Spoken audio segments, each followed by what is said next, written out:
Good morning बच्चों। Last topic था अपना सॉल्यूशन चैप्टर के अंदर। तो मैंने बताया था कि सॉल्युबिलिटी क्या होती है, सॉल्युबिलिटी के बारे में मैंने कुछ डिस्कशन आपको किया था। और सबसे पहले हम सॉल्युबिलिटी डिस्कस कर रहे थे सॉलिड एंड लिक्विड सॉल्यूशंस की, यानी कि अगर प्रॉपर्ली बोला जाए फैक्टर्स अफेक्टिंग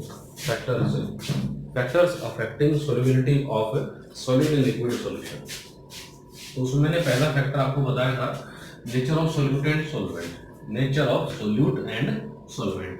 अब बारी है दूसरे फैक्टर्स की, और मैंने कहा था कि अगर आयनिक जो सॉलिड होते हैं, आयनिक सॉलिड सॉल्यूट जो होते हैं, उनकी सॉल्युबिलिटी नॉन आयनिक के केस के कंपैरिजन में बहुत ज़्यादा होती है। अगर आपका सॉल्वेंट कैसा हो, पोलर हो, यानी कि सॉल्वेंट भी दो तरह के होते हैं, पोलर और नॉन पोलर, यानी कि आयनिक कंपाउंड की सॉल्युबिलिटी जो है पोलर सॉल्वेंट में नॉन आयनिक के कंपैरिजन में ज़्यादा होती है। ठीक है, तो ये सब मैंने आपको लास्ट में बता दिया था। अब जो है इसमें नेक्स्ट देखते हैं, that is the second point, यानी कि दूसरा पॉइंट जो है effect of temperature. Effect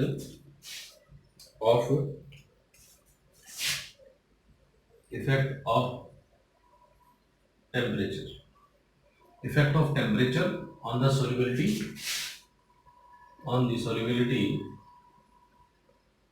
solubility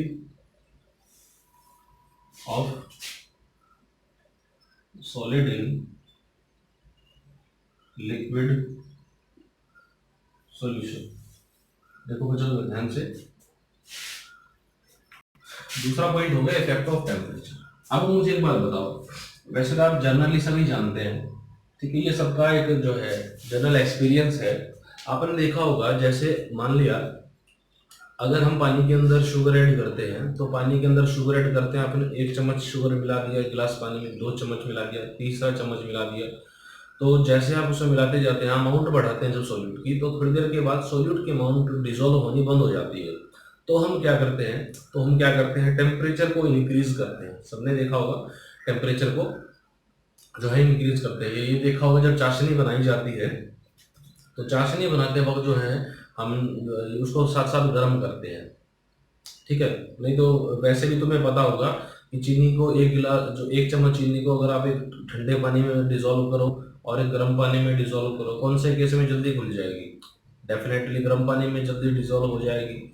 तो यानी कि कहने का मतलब ये है solubility directly proportional to temperature, यानी कि solubility of solid in liquid solution directly proportional to temperature. Temperature के क्या है?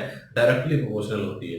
अब टेम्परेचर के डायरेक्टली प्रोपोर्शनल क्यों है, कैसे है, इसका हमें एक्सप्लेनेशन आपको देना है। ठीक है, ये तो आप सभी जानते हैं, temperature directly proportional to solubility of solid in liquid solution. अब इसका जो है एक्सप्लेनेशन सुनो ध्यान से।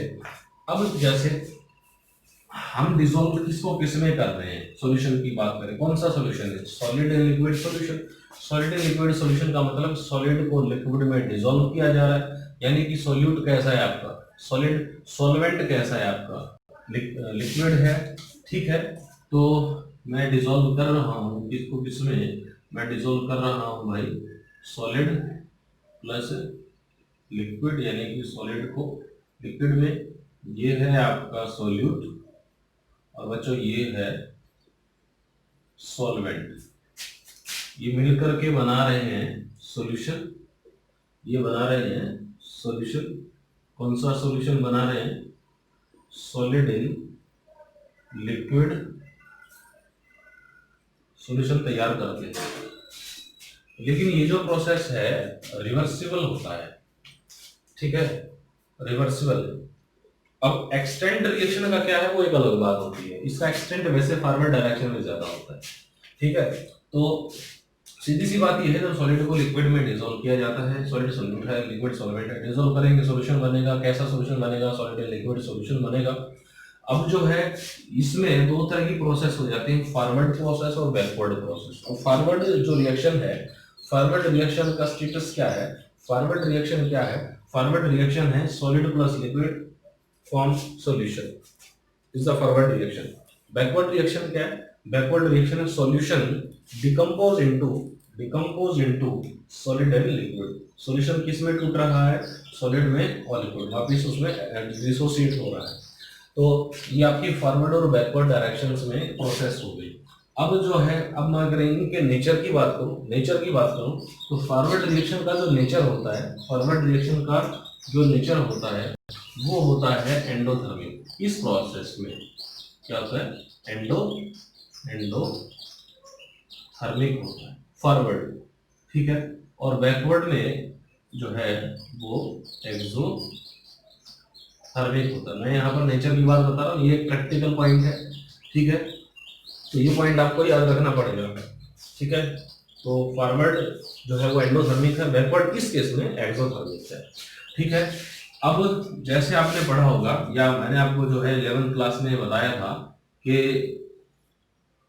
जब भी प्रोसेस जो है रिवर्सिबल होगी तो रिवर्सिबल प्रोसेस में forward reaction rate, backward reaction rate जो है कुछ समय के बाद बराबर हो जाते हैं, इक्वल हो जाते हैं, जिसको कहते हैं इक्विलिब्रियम।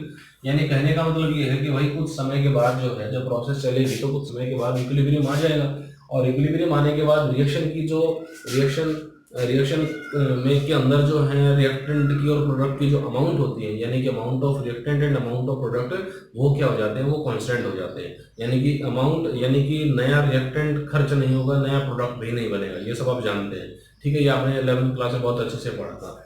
अब जो है इसमें ध्यान दें, इसमें एक पॉइंट ये है कि जैसे मैंने सॉलिड को लिक्विड में डिसॉल्व किया, प्रोसेस एंडोथर्मिक हुआ, और जो है प्रोसेस के एंडोथर्मिक होते ही अब मैं जैसे मान लिया, अगर मैं टेम्परेचर को इंक्रीज करता हूँ, वी इंक्रीज द टेम्परेचर, तो आपने बहुत अच्छे से पढ़ा था, या मैंने आपको बताया था कि ली चैटलियर प्रिंसिपल की अगर बात करते हैं, तो ली चैटलियर प्रिंसिपल ये कहता है, सीधा सीधा ये कहता है, इफ यू इंक्रीज द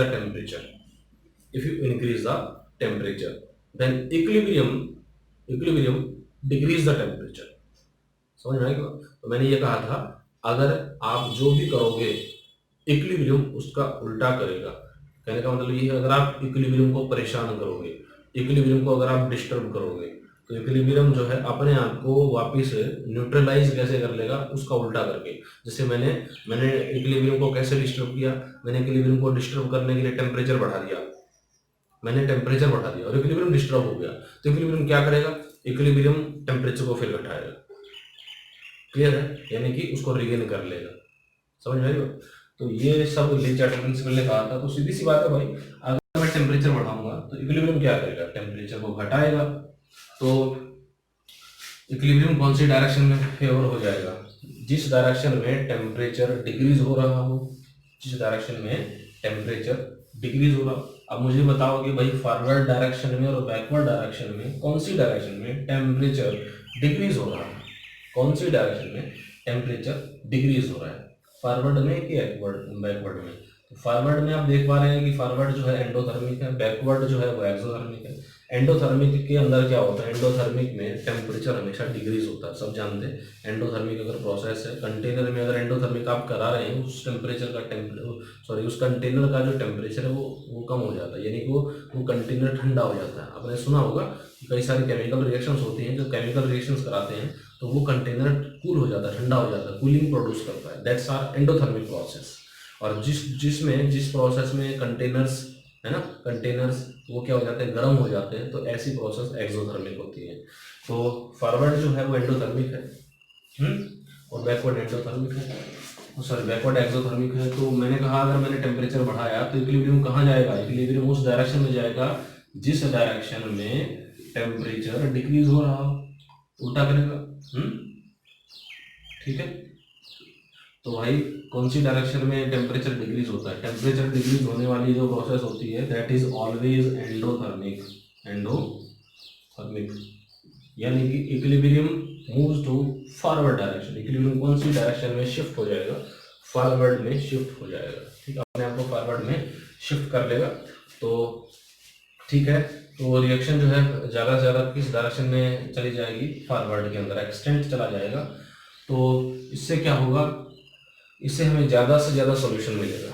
क्या मिलेगा, ज़्यादा से ज़्यादा सॉल्यूशन। तो कहने का मतलब ये हुआ, if you increase the temperature then equilibrium decrease the temperature, reaction goes to forward direction, forward में जाएगी, यानी कि ज़्यादा से ज़्यादा सॉल्यूशन मिलेगा, यानी कि सॉल्युबिलिटी बढ़ेगी।